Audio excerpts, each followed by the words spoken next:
ओम शांति। प्यारे रूहानी भाई बहनों, आज 18 फरवरी 2026 के हम बाबा के अनमोल मधुर महावाक्य सुनेंगे। ओम शांति।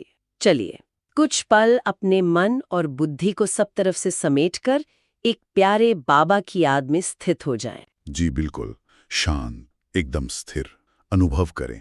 मैं मस्तक के बीच चमकता हुआ एक दिव्य सितारा हूँ, शांत स्वरूप, प्रेम स्वरूप आत्मा। आज बाबा हमें प्रीत की एक ऐसी अनोखी रस्म सिखा रहे हैं, एक ऐसी प्रीत जो इस पुरानी दुनिया से हमें जीते जी मार देती है और एक नई दुनिया में जन्म दिलाती है। कितनी सुंदर बात है। एक ऐसी प्रीत जो हमें हर बंधन से, हर दुख से मुक्त कर हमारे सच्चे घर परम धाम ले जाती। जी हाँ, आज इसी गहरी प्रीत और सच्ची कमाई के रहस्य को बाबा के शब्दों से समझेंगे और अपने पुरुषार्थ को एक ताज़ी शक्ति देंगे। तो आज बाबा हम मीठे बच्चों को जो मुख्य सार सुना रहे हैं वो है, बाबा कहते हैं, मीठे बच्चे, तुम इस यूनिवर्सिटी में आए हो पुरानी दुनिया से मरकर नई दुनिया में जाने।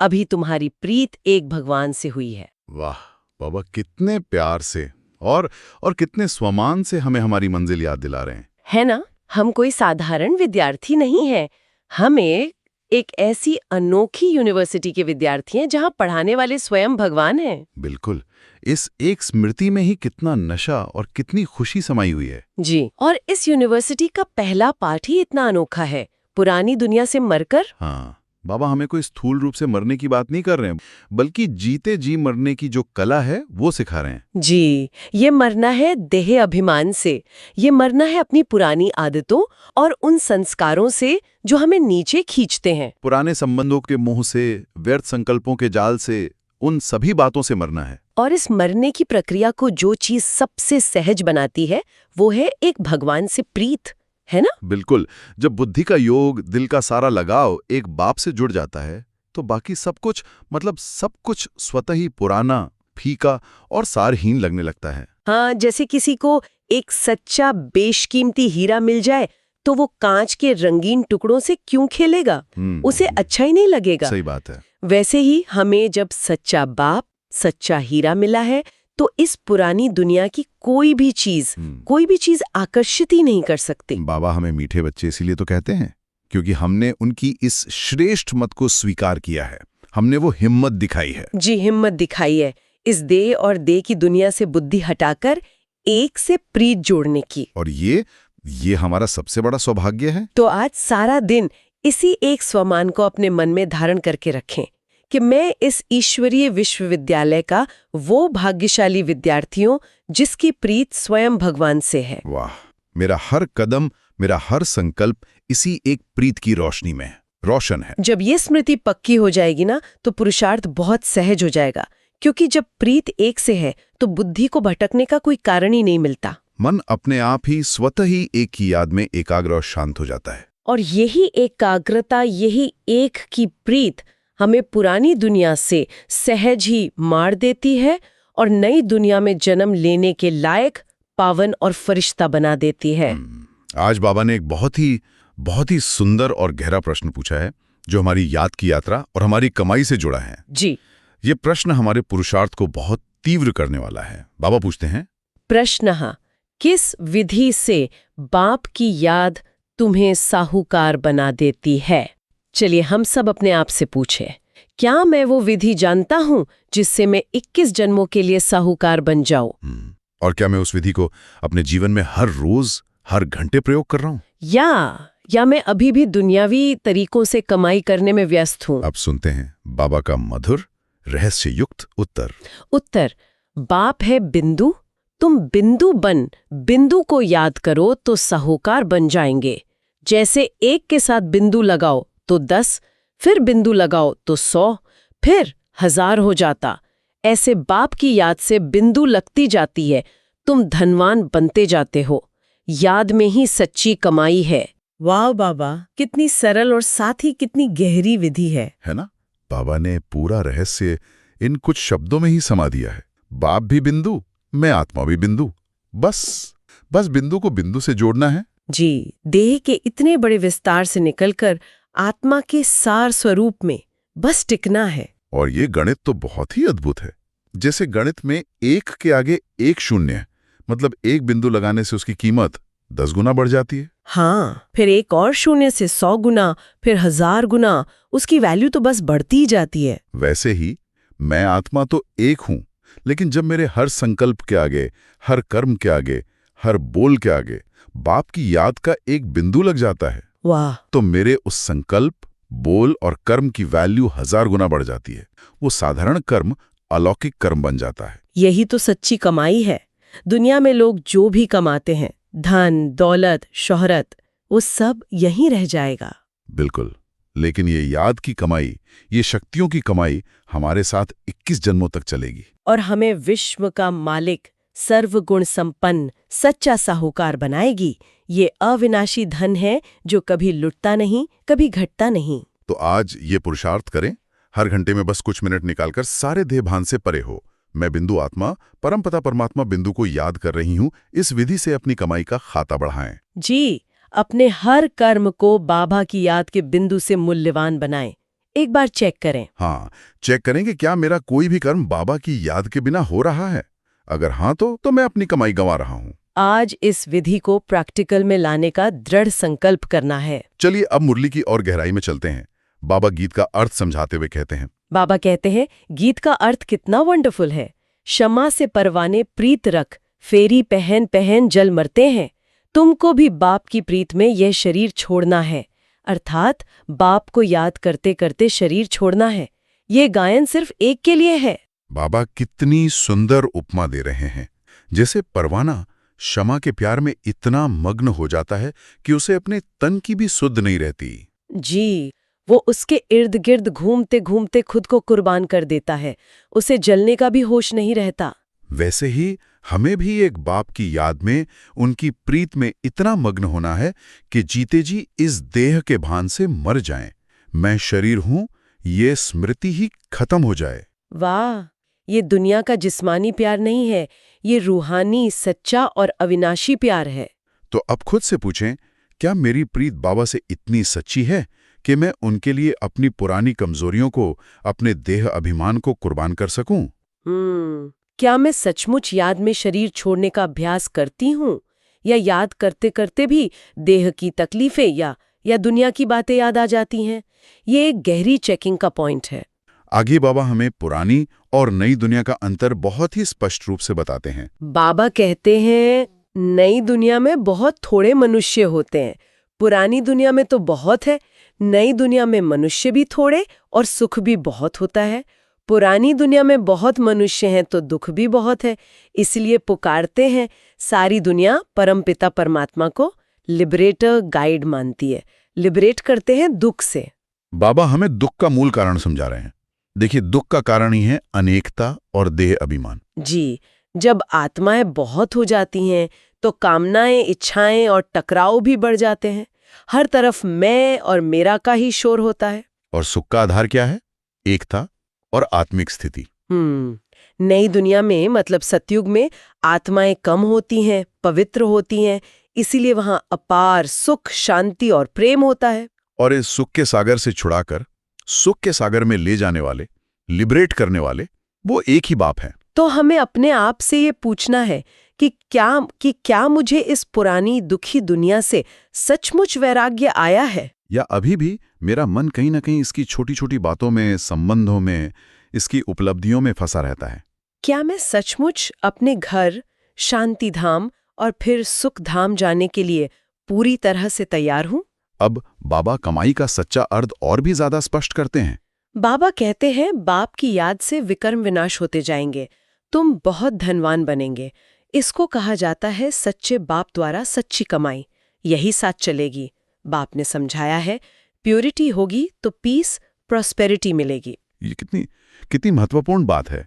दुनिया में लोग धन तो बहुत कमाते हैं, पर साथ में विकर्म भी कमाते हैं। और अंत में क्या होता है? सब कुछ यहीं छोड़कर खाली हाथ चले जाते हैं। और बाबा हमें याद की वो कमाई सिखा रहे हैं जिससे हमारे जन्म जन्मांतर के विकर्मों का बोझ विनाश होता है, भस्म होता है। हम हल्के होते जाते हैं और साथ साथ 21 जन्मों के लिए धनवान भी बनते हैं। मतलब ये तो डबल कमाई है। हाँ, पाप कट रहे हैं और पुण्य जमा हो रहा है। इससे अच्छी कमाई और क्या हो सकती है? और बाबा ने इस सारी कमाई, सारे सुख शांति का आधार एक शब्द में बता दिया, प्योरिटी, पवित्रता। पवित्रता।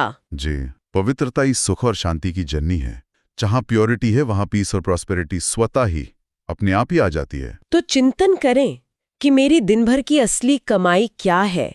क्या मैं याद की योग अग्नि से अपने विकर्मों का खाता भस्म कर रहा हूँ, या फिर व्यर्थ संकल्पों से, व्यर्थ बोल से और बोझ बढ़ा रहा हूँ। क्या मैंने पवित्रता के महत्व को इतनी गहराई से समझा है कि इसे ही अपने जीवन का पहला और मुख्य लक्ष्य बनाऊं? अब बाबा बुद्धि के ताले पर बहुत सुंदर और सच में सोचने वाली बात कहते हैं।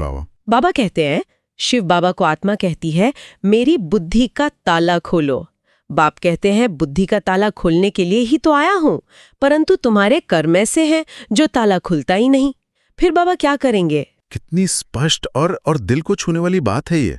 हम सब बाबा के आगे यही तो प्रार्थना करते हैं कि बाबा मेरी बुद्धि का ताला खोलो। जी हाँ, रोज करते हैं। और बाबा कहते हैं, बच्चे मैं तो ज्ञान की मास्टर चाबी लेकर आया ही हूँ ताला खोलने के लिए। लेकिन अगर ताले में हमारे ही पाप कर्मों की जंग इतनी लगी हुई है, हमारे पुरुषार्थ में श्रीमत पालन की सच्चाई की कमी है, तो चाबी होते हुए भी ताला अटक जाता है। बिल्कुल। बाबा कृपा या चमत्कार नहीं करते, वो हमें विधि बताते हैं। पुरुषार्थ तो बच्चे को ही करना पड़ेगा। तो आज गहराई से चेक करें कि मेरी बुद्धि का ताला कहाँ अटका हुआ है। कौन से पुराने कर्म या आदतें हैं जो मुझे बाबा की बातों को पूरी तरह से धारण नहीं करने दे रही हैं? कौन सा मोह है, कौन सा लगाव, कौन सा अभिमान मुझे पीछे खींच रहा है? और क्या मैं उसे मिटाने का तीव्र और सच्चा पुरुषार्थ कर रहा हूँ? आगे बाबा विकारों से बहुत बहुत सावधानी रखने की शिक्षा दे रहे हैं। बाबा कहते हैं, थोड़ी भी विकार की टेस्ट बैठी तो फिर वृद्धि हो जाएगी। सिगरेट आदि की एक बार भी टेस्ट करते हैं तो संग का रंग झट लग जाता है, फिर आदत छोड़ना भी मुश्किल हो जाती। बाप कहते हैं, काम महाशत्रु है। बाबा हमें एक बहुत बड़ी चेतावनी दे रहे हैं, जैसे एक छोटी सी चिंगारी जी पूरे जंगल में आग लगा सकती है। जी वैसे एक छोटी सी अशुद्ध वृत्ति, एक गलत संकल्प या कोई छोटी सी बुरी आदत बहुत जल्दी बढ़ जाती है। जी, अगर हमने एक बार भी किसी विकार को टेस्ट किया, चाहे संकल्प में ही क्यों ना हो, तो उसकी आदत पड़ जाती है। फिर वो हमें बार बार अपनी तरफ खींचती है और हमारी स्थिति को गिरा देती है। इसीलिए बाबा कहते हैं, बहुत बहुत अटेंशन रखना है।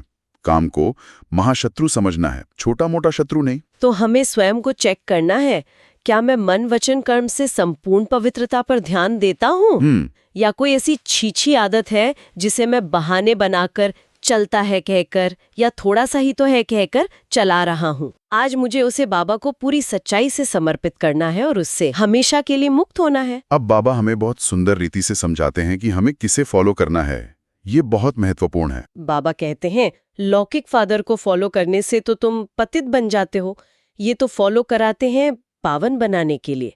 लौकिक बाप को फॉलो करने से 63 जन्म तुम सीढ़ी नीचे उतरे हो, अब बाप को फॉलो कर ऊपर चढ़ना है। कितना स्पष्ट अंतर बाबा ने हमारे सामने रख दिया है। एक हमारा लौकिक देह का बाप है जो हमें देह की दुनिया का रास्ता दिखाता है। जी, वो खुद भी देहाभिमान में है और हमें भी देहाभिमान की ही शिक्षा देता है। उनको फॉलो करते करते हम 63 जन्म सीढ़ी नीचे उतरते ही आए हैं। और एक हमारा पारलौकिक रूहानी बाप है जो हमें पावन बनने की श्रीमत देकर ऊपर चढ़ाते हैं। वो हमें अपने साथ वापस घर ले जाने आए हैं। अब चुनाव हमें हर पल, हर संकल्प में करना है कि हमें किसकी मत पर चलना है और किसे फॉलो करना है। तो खुद से पूछें, मैं दिन भर में किसकी मत पर ज्यादा चलता हूँ? अपनी कच्ची मन मत पर, दूसरों की परमत पर, या एक बाबा की श्रीमत पर? क्या मैं हर कदम पर बाबा से पूछती हूँ, बाबा क्या ये सही है? क्या मैं सचमुच फॉलो फादर कर रही हूँ या सिर्फ कहती हूँ? तो आज की बाबा की शिक्षाओं से धारणा के लिए जो मुख्य सार है, उसे हम बहुत ध्यान से सुनेंगे और अपने जीवन में धारण करेंगे। पहला पॉइंट है 1, हम गॉडली स्टूडेंट्स हैं, ये सदैव स्मृति में रखना है। कोई भी छीछी आदत नहीं डालनी है, उन्हें मिटाना है। विकार का जरा भी ख्याल नहीं आना चाहिए। इस पर थोड़ा सा चिंतन करें। गॉडली स्टूडेंट, कितना ऊंचा स्वमान है ये, है ना? जिसका टीचर स्वयं गॉड हो, वो स्टूडेंट कैसा होगा? उसका तो हर कर्म, हर संकल्प दिव्य और श्रेष्ठ होता है। जी, उसकी चलन और चेहरे से दिव्यता झलकनी चाहिए। तो हमें चेक करना है कि क्या मेरे अंदर कोई भी ऐसी आदत है, चाहे वो स्थूल हो या संकल्प रूप में, जो इस गॉडली स्टूडेंट स्वमान के विपरीत है। आज उसे मिटाने का दृढ़ संकल्प लेना है। छोटी सी भी कमजोरी को नजरअंदाज नहीं करना है, क्योंकि छोटी कमजोरी ही बड़ी बन जाती है। धारणा के लिए दूसरा पॉइंट है 2. जीते जी शरीर का भान भूलकर बाप को याद करना है। भिन्न भिन्न पॉइंट्स विचार सागर मंथन कर पतितों को पावन बनाने का धंधा करना है। बाबा हमें हमारा असली धंधा, हमारी असली सेवा याद दिला रहे हैं। हमारा काम केवल खुद योग लगाना नहीं है। पहले खुद शरीर के भान को भूलें, देही अभिमानी स्थिति में स्थित हों। और फिर बाबा से मिली ज्ञान की अनमोल पॉइंट्स पर गहराई से चिंतन करें, मंथन करें। और उस मंथन से जो मक्खन निकले, जो शक्ति और प्रकाश मिले, उससे दूसरों को भी पावन बनने का रास्ता दिखाएं। यही तो सच्चा रूहानी धंधा है। तो हमें चेक करना है कि क्या मैं इस रूहानी धंधे में अपना समय और संकल्प लगा रहा हूँ, या मेरा समय और ऊर्जा अभी भी लौकिक व्यर्थ बातों में जा रहा है। आज बाप दादा हम बच्चों को बहुत ही शक्तिशाली वरदान दे रहे हैं। ये वरदान हमारी सफलता की चाबी है। वरदान संतुष्टता के त्रिमूर्ति सर्टिफिकेट द्वारा सदा सफलता प्राप्त करने वाले ऊंच पद के अधिकारी भव। वाह! और बाबा इस वरदान को प्राप्त करने की विधि भी कितने प्यार से समझाते हैं। सदा सफल होने के लिए बाप और परिवार से ठीक कनेक्शन चाहिए। हर एक को 3 सर्टिफिकेट लेने हैं, बाप, आप और परिवार। बाप को संतुष्ट करने के लिए सच्चे बनो और स्वयं से संतुष्ट रहने के लिए सदा श्रीमत की लकीर के अंदर रहो। परिवार को संतुष्ट करने के लिए छोटी सी बात याद रखो कि रिघाट देने का रिकॉर्ड निरंतर चलता रहे। इसमें निष्काम बनो। ये 3 सर्टिफिकेट ऊंच पद का अधिकारी बना देंगे। बाबा ने सफलता का कितना सुंदर और कितना प्रैक्टिकल फॉर्मूला दे दिया है। हमें 3 सर्टिफिकेट लेने हैं। पहला, बाप से सच्चाई का। क्या मैं बाप से अपने मन की हर बात में, अपने पुरुषार्थ की हर स्थिति में दिल से सच्चा हूं? कोई भी बात छिपाता तो नहीं हूं? दूसरा सर्टिफिकेट है स्वयं से संतुष्टता का, और ये तब मिलता है जब हम सदा श्रीमत की लकीर के अंदर रहते हैं। जी, जब हम हर कर्म श्रीमत प्रमाण करते हैं तो रात को सोते समय दिल से आवाज आती है, वाह, आज का दिन सफल हुआ। क्या मुझे रोज ये सर्टिफिकेट मिलता है? और तीसरा, दैवी परिवार से संतुष्टता का। इसकी विधि बाबा ने बताई, सबको निस्वार्थ भाव से मान देना, रिगार्ड देना। जब हम किसी से कुछ पाने की उम्मीद के बिना सबको सम्मान देते हैं तो ये अभ्यास मुझे सबके दिलों में जगह दिलाता है और संतुष्टता का सर्टिफिकेट अपने आप ही मिल जाता है। आज इस वरदान को स्वरूप में लाने का अभ्यास करें। इन तीनों सर्टिफिकेट्स को ईमानदारी से चेक करें और जहां भी कमी है उसे पूरा कर ऊंच पद के अधिकारी बने। आज के लिए अभ्यास का स्लोगन, जो चित्र को न देख चैतन्य और चरित्र को देखते हैं वही श्रेष्ठ चरित्रवान है। कितना गहरा स्लोगन है ये। हमारी दृष्टि चमड़े पर यानी चित्र पर, किसी के बाहरी रूप रंग, पद, व्यवहार या उनकी गलतियों पर ना जाए जी, बल्कि हमारी दृष्टि सीधी आत्मा पर जाए यानी चैतन्य पर, और उसके अनादि आदि गुणों पर यानी चरित्र पर जाएं। हर आत्मा अपने मूल स्वरूप में शांत, प्रेममय और पवित्र है। जब हम दूसरों को इस आत्मिक दृष्टि से देखते ना, तो उनके अवगुण नहीं दिखते, केवल उनकी मौलिक विशेषताएं ही दिखाई देती हैं। और यही आत्मिक दृष्टि हमें भी श्रेष्ठ चरित्रवान बनाती है, क्योंकि जैसी दृष्टि वैसी सृष्टि। बिल्कुल। तो आज ट्रैफिक कंट्रोल के समय विशेष इस स्लोगन को याद करेंगे और हर आत्मा को, चाहे वो कैसा भी पार्ट बजा रही हो, उसके चैतन्य स्वरूप में एक चमकते हुए दिव्य सितारे के रूप में देखने का अभ्यास करेंगे। आज बाप दादा के अव्यक्त इशारे हमें संगठन की शक्ति की ओर ध्यान खिंचवा रहे हैं। बाबा कहते हैं, जैसे सर्व आत्माओं को ज्ञान की रोशनी देने के लिए सदैव शुभ भावना व कल्याण की भावना रखते हों, ऐसे अपने इस दैवी संगठन को भी एक रस स्थिति में स्थित कर संगठन की शक्ति को बढ़ाने का प्रयत्न करो। तब आपके इस दैवी संगठन की मूर्त में एकता और एक रस स्थिति का प्रत्यक्ष रूप में साक्षात्कार होगा। बाबा हमें एक बहुत बड़ी जिम्मेदारी याद दिला रहे हैं। विश्व कल्याण के साथ साथ अपने इस दैवी परिवार के संगठन को शक्तिशाली बनाना भी हमारा परम कर्तव्य है ना? क्योंकि यही संगठन तो नई दुनिया की नींव है। और ये शक्ति कैसे बढ़ेगी? बाबा ने 2 बातें बताई, एकता और एक रस स्थिति से। जब हम सब एक मत, एक श्रीमत पर चलेंगे, जब एक दूसरे के प्रति केवल शुभ भावना और कल्याण की भावना रखेंगे, तो हमारे संगठन से दिव्यता की किरणें निकलेंगी। और दुनिया को ये साक्षात्कार होगा कि हाँ, यही वो दैवी परिवार है जो सतयुग की स्थापना कर रहा है। उनकी एकता, उनका प्रेम, उनकी एक रस स्थिति ही प्रमाण होगी। तो हमें अपने अंदर झांकना है। क्या मैं संगठन को मजबूत करने में सहयोगी हूँ? क्या मेरी वृत्ति, मेरा व्यवहार, मेरे बोल एकता को बढ़ाते हैं? या मेरी कोई बात, कोई आदत, कोई मनमुटाव एकता को खंडित करता है? मुझे अपने मन को चेक करना है और अपनी स्थिति को हर परिस्थिति में एक रस बनाने का पुरुषार्थ करना है। बाबा की ये सूक्ष्म इशारे ही हमें फरिश्ता बनाने की यात्रा में पंख देते हैं। जी, इन्हें पकड़कर हमें तीव्र पुरुषार्थ करना है और संगठन की शक्ति द्वारा प्रत्यक्षता का नगाड़ा बजाना है। चलिए अब आज की शिक्षाओं के आधार पर कुछ शक्तिशाली स्वमानों का अभ्यास करें। हाँ, हर स्वमान को बहुत गहराई से महसूस करें, उसे अपने स्वरूप में समा लें, अपनी हर सांस में भर लें। पहला स्वमान, मैं बाप समान पतित पावन आत्मा हूँ। महसूस करें जैसे बाबा पावनता के सागर हैं, मैं उनकी संतान मास्टर सागर हूँ। मुझसे निरंतर पावनता की शक्तिशाली किरणें निकलकर पूरे विश्व को, प्रकृति को, हर आत्मा को पवित्र कर रही हैं। मेरी हर दृष्टि, हर वृत्ति, हर संकल्प पावन है। इस स्वमान में स्थित होकर देखें, कोई भी अपवित्र संकल्प आ ही नहीं सकता। मैं पावनता का फरिश्ता हूँ। दूसरा स्वमान, मैं सच्ची कमाई जमा करने वाली साहूकार आत्मा हूँ। अनुभव करें, मैं हर घड़ी, हर संकल्प से बाप की याद द्वारा अपने खाते में पुण्य और शक्तियों की अविनाशी कमाई जमा कर रहा हूँ। मैं 21 जन्मों के लिए मालामाल साहूकार बन रहा हूँ। मेरा खजाना भरपूर है। मैं देने वाला दाता हूँ। वाह, दुनिया के साहूकार कागज और पत्थर जमा करते हैं, मैं संकल्प शक्ति और दुआएं जमा करती हूँ। मैं विश्व की सबसे साहूकार आत्मा हूँ। तीसरा स्वमान, मैं ईश्वरीय यूनिवर्सिटी की गॉडली स्टूडेंट हूँ। इस नशे में रहें, मेरा टीचर स्वयं भगवान है, मेरा हर कर्म दिव्य है, मेरी पढ़ाई विश्व परिवर्तन के महान कार्य के लिए है। मुझ आदर्श विद्यार्थी पर सारे विश्व की नजरें हैं।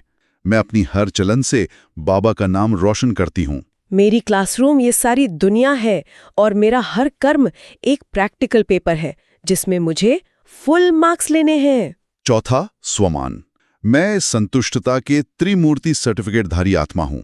महसूस करें, मैं बाप से, स्वयं से और सारे दैवी परिवार से संतुष्टता का सर्टिफिकेट प्राप्त कर चुकी हूँ। संतुष्टता मेरा जन्मसिद्ध अधिकार और मेरा सहज स्वरूप है। मैं एक संतुष्ट मणि हूँ जो सबको संतुष्टता का प्रकाश देती है। मेरे चेहरे से, मेरी आंखों से संतुष्टता की किरणें निकलती हैं। जो भी मेरे संपर्क में आता है वो संतुष्ट हो जाता है। पांचवा स्वमान, मैं पवित्रता के फाउंडेशन पर खड़ी सफलता मूर्त आत्मा हूँ। इस निश्चय में स्थित हो जाएं, मेरी हर सफलता का आधार मेरी पवित्रता है। मेरा यह फाउंडेशन इतना मजबूत है कि माया की कोई भी परिस्थिति मुझे हिला नहीं सकती। मैं सदा सफल हूँ क्योंकि मेरा आधार स्वयं सर्वशक्तिवान बाप है। सफलता मेरे गले का हार है। मैं कोई भी कार्य शुरू करती हूँ तो सफलता पहले से ही निश्चित है, क्योंकि मेरे साथ बाप की दुआएं और पवित्रता की शक्ति है। तो प्यारे रूहानी भाई बहनों, आज बाबा ने हमें एक बाप से सच्ची प्रीत जोड़ने, बिंदु बन बिंदु को याद करने की सुंदर विधि से साहूकार बनने और पवित्रता को अपने जीवन का श्वास बनाने की बहुत गहरी प्रेरणा दी। जी, वरदान में भी बाबा ने संतुष्टता के 3 सर्टिफिकेट लेकर सफलता पाने का सुंदर रहस्य खोला। आज इन सभी बातों को अपने स्वरूप में लाने का, अपनी दिनचर्या में शामिल करने का हम सभी मिलकर तीव्र पुरुषार्थ करेंगे। और अगर आप चाहते हैं कि बाबा की ये प्रेम भरी श्रीमत, इसकी गहरी समझ और पुरुषार्थ की प्रेरणा आपको रोज मिलती रहे, तो इस चैनल को सब्सक्राइब अवश्य करें, ताकि ज्ञान का एक भी अनमोल रत्न आपसे छूट न जाए और आपकी याद की यात्रा सहज, शक्तिशाली और निरंतर होती रहे। बाबा का याद प्यार स्वीकार करें। अच्छा। ओम शांति।